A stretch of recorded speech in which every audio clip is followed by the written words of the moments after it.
Hey guys, this is Miss Dole. I'm here to read you again the next chapter of our book. And where we left off, Count Olaf had asked Violet, Klaus, and Sunny to be in his play.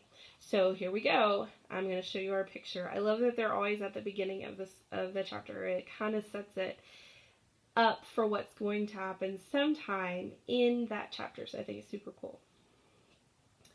And I don't know if you remember a few chapters ago, but somebody in the theatrical troupe had hooks for hands. So I wonder if that's who that is. Here we go. Chapter 7.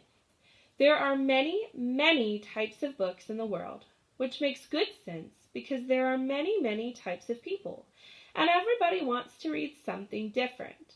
For instance, people who don't like stories in which terrible things happen to small children should put this book down immediately. But one type of book that practically no one likes to read is a book about the law.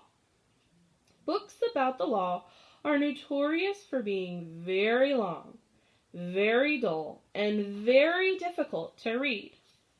This is one reason many lawmakers make heaps of money. The money is an incentive. The word incentive here means an offered reward to persuade you to do something you don't want to do, to read long, dull, and difficult books. The Baudelaire children had a slightly different incentive for reading these books, of course. Their incentive was not heaps of money, but preventing Count Olaf from doing something horrible to them in order to get heaps of money. But even with this incentive, getting through the law books in Justice Strauss's private library was very, very, very hard. "Goodness," Justice Strauss said when she came into the library and saw what they were reading. She had let them in the house, but immediately went into the backyard to do her gardening, leaving the Baudelaire orphans alone in her glorious library. "I thought you were interested in mechanical engineering, animals of North America, and teeth. Are you sure you want to read these enormous law books? Even I don't like reading them, and I work in law." "Yes," Violet lied. "I find them very interesting, Justice Strauss." "So do I," Klaus said. "Violet and I are considering a career in law, so we are fascinated by these books." "Well," Justice Strauss said, "Sunny can't possibly be interested. Maybe she'd like to come help me with the gardening." "Whoopee!"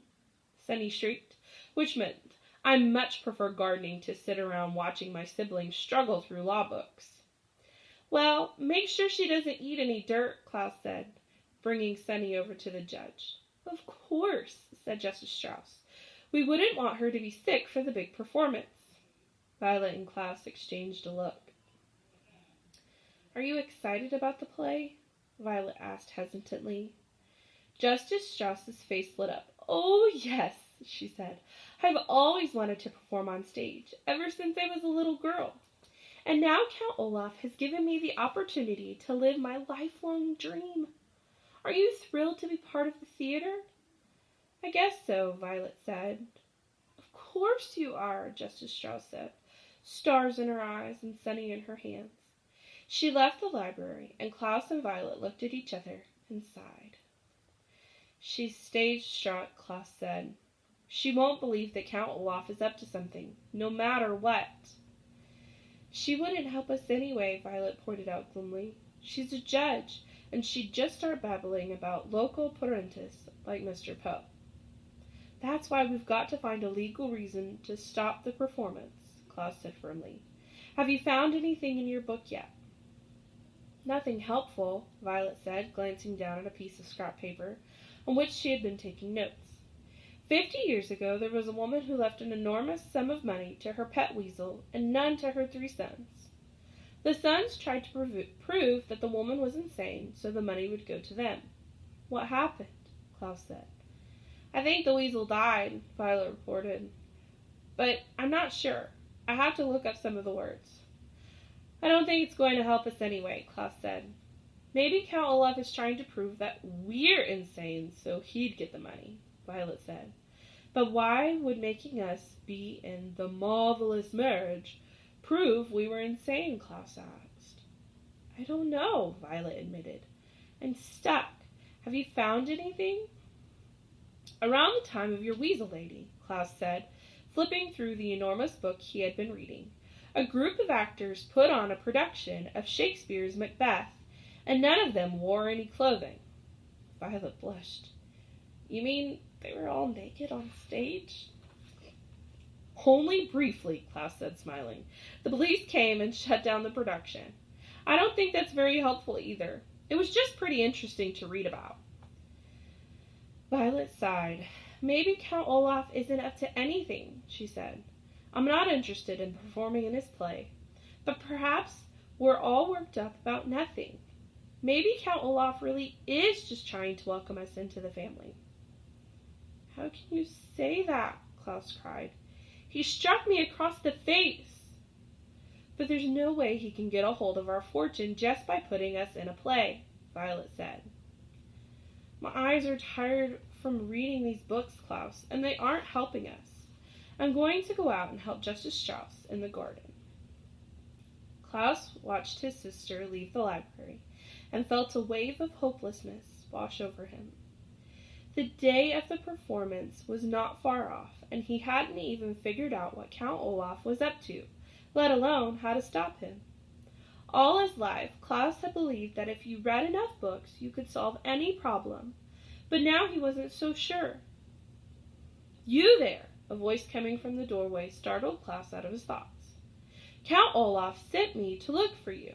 You are to return to the house immediately." Klaus turned and saw one of the members of Count Olaf's theater troupes, the one with many hooks for hands. At the beginning of our chapter. Standing in the doorway. "What are you doing in this musty old room anyway?" he asked in his croak of a voice, walking over to where Klaus was sitting. Narrowing his beady eyes, he read the title of one of the books, "Inheritance Law and Its Implications," he said sharply. "Why are you reading that?" "Why do you think I'm reading it?" Klaus said. "I'll tell you what I think." The man put one of his terrible hooks on Klaus's shoulder. "I think you should never be allowed inside this library again, at least until Friday. We don't want a little boy getting big ideas. Now, where's your sister and that hideous baby?" "In the garden," Klaus said, shrugging the hook off his shoulder. "Why don't you go and get them?" The man leaned over until his face was just inches from Klaus's, so close that the man's features flickered into a blur.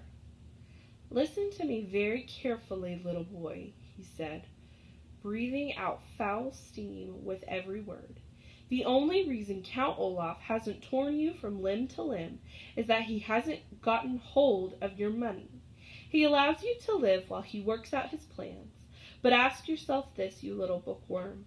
What reason will he have to keep you alive after he has your money? What do you think will happen to you then?" Klaus felt an icy chill go through him as the horrible man spoke. He had never been so terrified in all of his life. He found that his arms and legs were shaking uncontrollably, as if he were having some sort of fit. His mouth was making strange sounds, like Sonny's always did, as he struggled to find something to say. "Ah," Klaus heard him choke out. "Ah."